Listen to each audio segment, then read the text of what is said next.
What do you think it means, the additions and where they've come from and the positions they've addressed? What do you think it means for the upcoming draft? Best player available. They've really stocked the cupboard. They don't really have any glaring holes that need to be addressed for guys who have to step in right away and play a meaningful role. If they can, that's a bonus, but they don't have to have it. So that allows them to, and probably signifies more that they'll probably trade back just to get assets. But this also puts them in a position to where if someone starts to slide, like a Keon Coleman, if he starts to slide, they're fluid now. They don't have to have all those picks to bolster the roster. The roster is kind of solidified, so they can gamble. They can take more risks.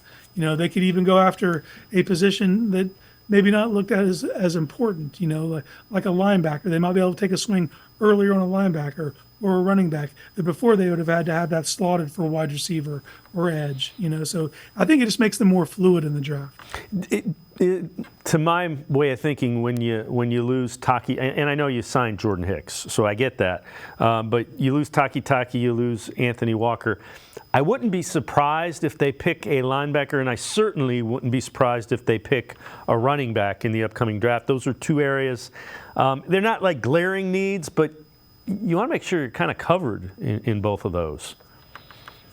Yeah, and you always have to have that next group coming up, and you got to supply competition for the guys in the bottom of that room. You can't let anyone get comfortable. That's part of competition. So they definitely need to add to those rooms.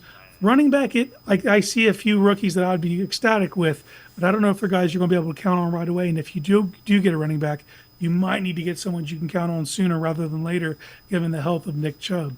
So I don't know where they'll go. If they'll go with a developmental guy, there's a couple home run hitters in this draft. Everyone looks at Jalen Wright out of Tennessee.